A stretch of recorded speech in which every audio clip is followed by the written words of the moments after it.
introduce a man. He's been the state representative since 2005. He was elected in 2004, represents the Oconomowoc area, resides in Oconomowoc. He has been most of you have probably known him from being a newscaster, both in Los Angeles and in Illinois. He also was awarded by the Milwaukee Press Club in '99 for investigative reporting. If you recall the Mark Schmera episode, he was keynote with that. He is currently the star of Kill It, Clean It, and Cook It.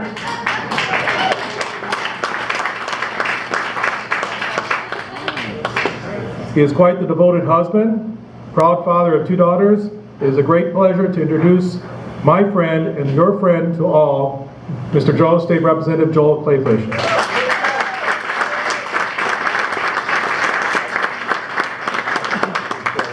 Thanks very much. He just called me the star of the show. I like to call myself the fat guy in the middle of the TV screen. So,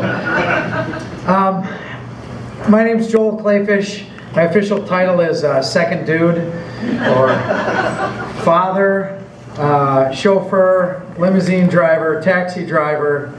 I actually am really excited to be here, and I consider it quite an honor. Becky wanted to say hello. You know, my wife's, I don't know if you know this, she's the president of the National Republican Lieutenant Governors Association. So, yeah, she's... Woman's going places. I taught her everything she knows. So, but she's out right now in Cape Cod. She doesn't have the view we do here in Wisconsin, but she's enjoying herself out there, presiding over her last final meeting for her course as president of that organization. Most people, the first thing they ask when they meet me is, how's your wife? So I usually like to say how my wife is doing. A lot of folks don't come right out and ask. But, you know, my wife had cancer at age 35, had a 3% chance of recurrence after the surgery that could be eliminated with chemotherapy. So she took the chemotherapy, and I just want to let you know, very recently, within the last few months, she had her 5-year all clear. Yes, awesome. It's fantastic. And so she is considered 100% cancer-free and cured of cancer. So I'm thrilled to say that. I'm also thrilled to say that during the whole ordeal, and even during her chemotherapy, she managed to maintain more hair than Jim Doyle and Scott Walker combined. So that was an advantage to her as well. So she's doing great. She wanted me to pass on when I said that I had the opportunity to come speak here. She says, "Really? They wanted you instead of me?" And I said, "Honey, my speeches are loud and short." And she said, "Well, what is that saying about my speeches?" I said, "I don't know. They're too long for me to go to." So she wanted to make sure I said hello to everybody. You know, my wife and I had an extremely interesting life so far, and marriage so far. We've been married 17 years. And we started out, I was a television news reporter at Channel 12 in Milwaukee. Now, I had started in Rockford, Illinois, as a one-man band. And what that means is you go out with the camera on your back to the middle of the night, to the crime scene, in the middle of whatever area it was. You shoot the video, and then you take it back, and the next day you go in and you log the video, write the story, put it together, go out, set up the camera, set up the live truck, stand in front of the camera, do the live report. You do basically every job there is to bring a live broadcast. Now, it's understandable that I had so much work, because in 1993, which wasn't all that long ago, I was paid the salary of $12,400 a year to do that. So I actually qualified for food stamps in Illinois. I want you to know I did not take them. But that's how I started in the business. And then I was fortunate enough to get a job up at Channel 12, where I met my beautiful wife. She was an intern at the time. Jerry Taft came to me, if you didn't remember that name, and he says, "Joel, do you remember Rebecca Reed? She interned here last summer. She would like you to ask her out sometime." So I asked her out, and I asked her to a Packer game. Well, she showed up with a notepad. She thought she was coming to be an intern on the Packer game. I said, "Well, I'm not working, but I'm really glad Jerry Taft asked told me you wanted me to ask you out, and she said, I never told him that. So, you know, I had to toast Jerry at our wedding and thank him for giving us better tomorrows. But it wasn't long. Thank you. And I'd be remiss that if I didn't mention my two lovely children, one who's in tow tonight, the other who's rehearsing at the Skylight Opera in Milwaukee, where she was just got the role of Violet in the Broadway musical Violet. So I'm very proud of her. And I got to tell you something funny. The little one over here, Violet, whose nickname is Viper, Violet Mary, not to be confused with Violent Mary, her alter ego. No, I tease you, honey. I love you. She says the other day, there's a newspaper article explaining that my older daughter got the role as Violet in the show Violet. And it's going through all the great things. And then it says, and his other daughter, Violet Mary, goes to school. And so it's been a joke around the house, hey Dad, I go to school, I go to school. So I want to tell you how wonderful this little one is over here. Not only is she an incredible singer, funny as heck, she gets her humor from her mom, so she's much funnier than I am. And obviously her looks too. So thanks for coming along and shooting video and some photos. My little 10-year-old, who is a competitive cheerleader and quite the fantastic gymnast too. It was about a year after my wife and I were married, at about 3 o'clock in the morning, and there was a knock on the door, and we went to the door and opened the door. Now, at the time, my wife had gotten a job at Channel 12, and just in a matter of 6 months, she was tossing from the warm studio behind the anchor desk to me freezing my rear end off in a snowbank. So she not only got introduced to the business, but surpassed me in the business within a matter of 6 months. But the police were at our house. The chief walked in, we were asleep, the lieutenant walked in, the sergeant walked in and he said, folks, if you can sit down, I want to talk to you. There's a convicted felon named David Schulze, and we got a call, an emergency call from someone who lives in Okauchee. David Schulze is a convicted felon on a machine gun violation conviction who left a message saying, he believes that Rebecca Kleefisch is talking to him through his television and he's going to come find her and blow her brains out. Now, I'm a new husband. I'm a fairly high anxiety level job in the first place. Television news is no walk in the park. And I'm faced with thinking that my wife has to get up at 2 o'clock in the morning, 2:45 in the morning, drive from our house to downtown Milwaukee by herself. We didn't have an attached garage, and she's supposed to get out of her car and walk into the station and remember at this time, now whether she would have made this choice or not, she did not have the ability to protect herself with a firearm. So here we are faced with the police in our living room telling us that there has been an imminent threat against our lives, but you may not protect yourself with a firearm. You may not even have that protection. You may not possess pepper spray at this time, if you remember. So, I set up a closed-circuit television system. Her alarm went off. I woke up. I watched that television system, watched her walk from our driveway into our garage, watched the car back out of the garage, drove, stayed awake, called her every single day she went to work. Then I was supposed to get up at 6 o'clock in the morning and go to work myself. Well, needless to say, there were many, many, many anxiety-riddled sleepless nights that took a heck of a lot of time off of my life if I look back. So what's my point?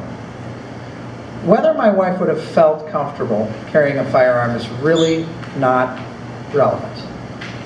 The reality of it is, at that point when I was a television news reporter, before I had ever worked for the legislature, before I had ever run for the legislature, something dawned on me.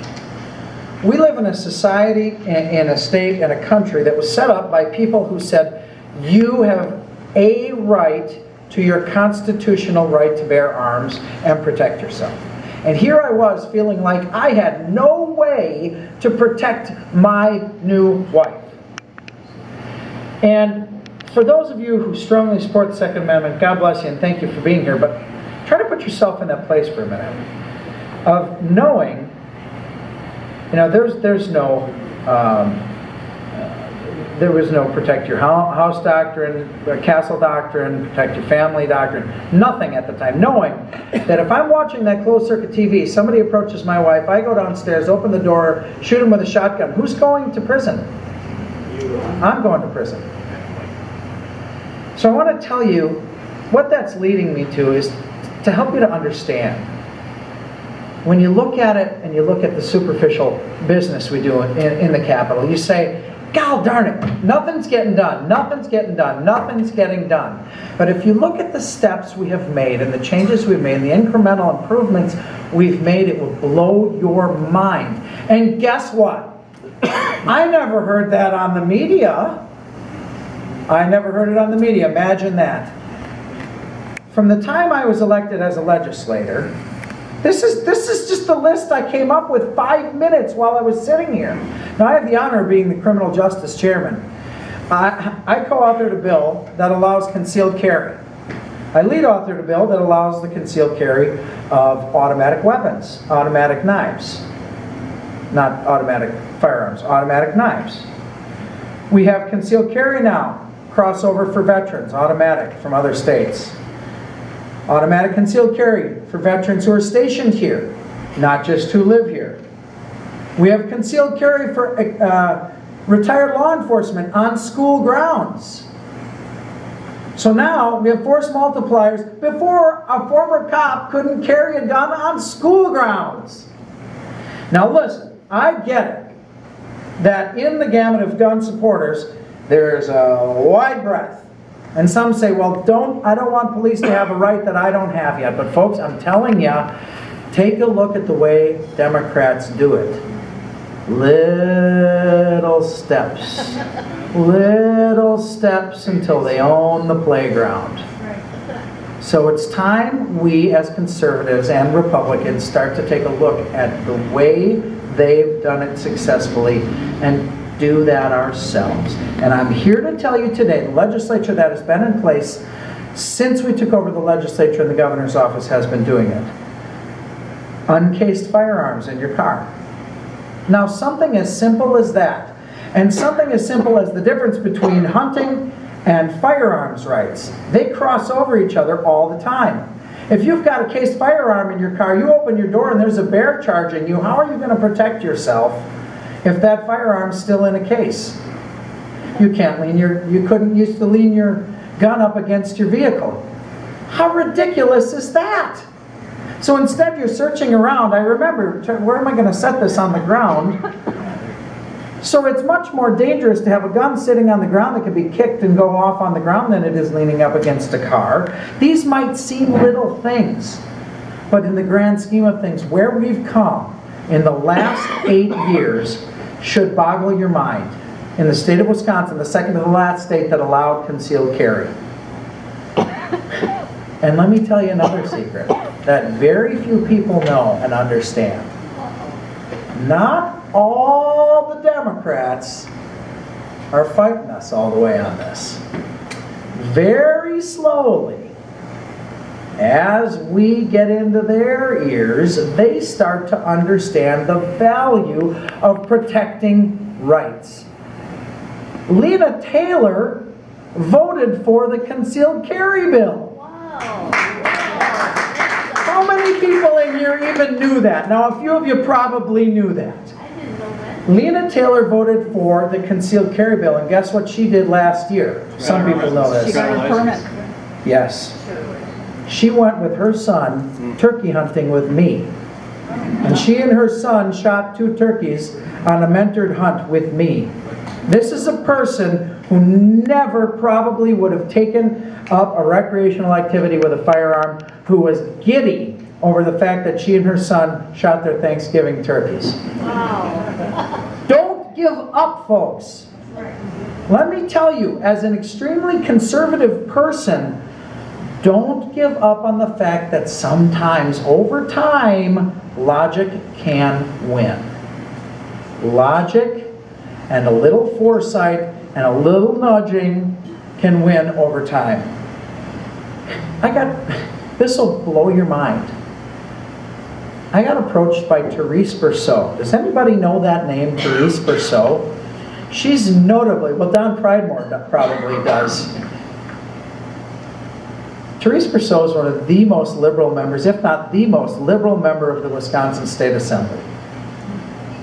She comes up to me last session. She says, Joel, I want to work on a bill with you. I said, okay, let's do it.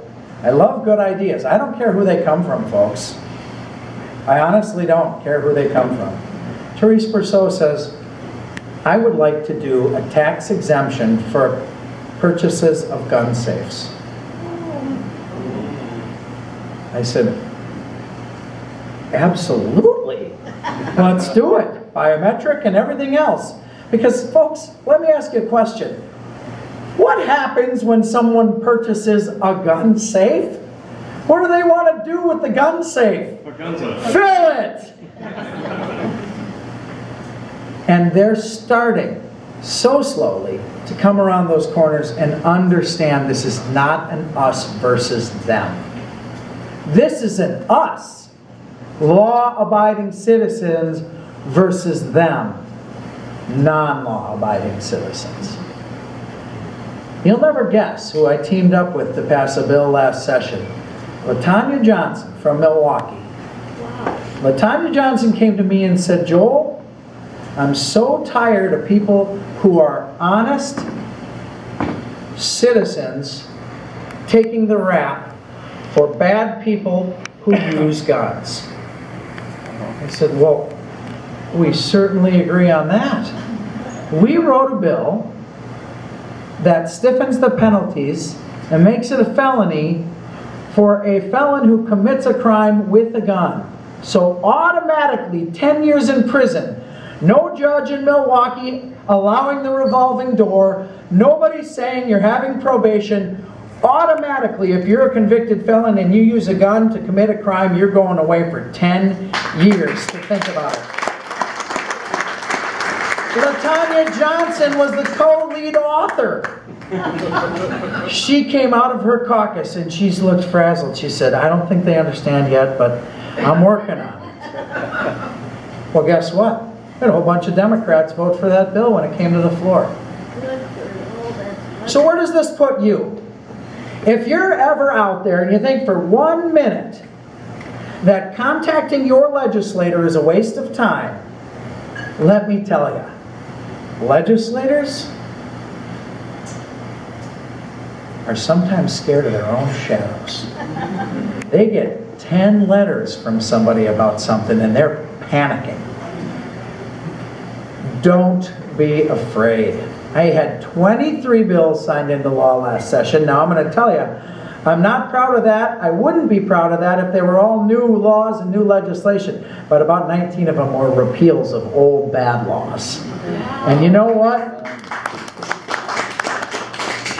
I got Democrats to go along with those repeals. 16 of those bills that repealed laws had Democrat lead authors to repeal old bad junk. So I got to tell you, and I'm going to ask for your thoughts and prayers, because Robin Boss and I have had some very long discussions, and there are some groups who are asking that I try to convince Robin to appoint me as the Natural Resources Chairman this next time around. And I think I'd do a fantastic job, and I'm excited about it. It'd be real tough to leave criminal justice, but I'd only do it if I could stay on the Criminal Justice Committee. But those are the two committees that deal with firearms and deal with your right to own them and police rights to enforce the laws that are on the books. So please keep me in your thoughts when it comes to those appointments. And if you want to give the leadership a wink and a nod when you see them, that'd be all right too.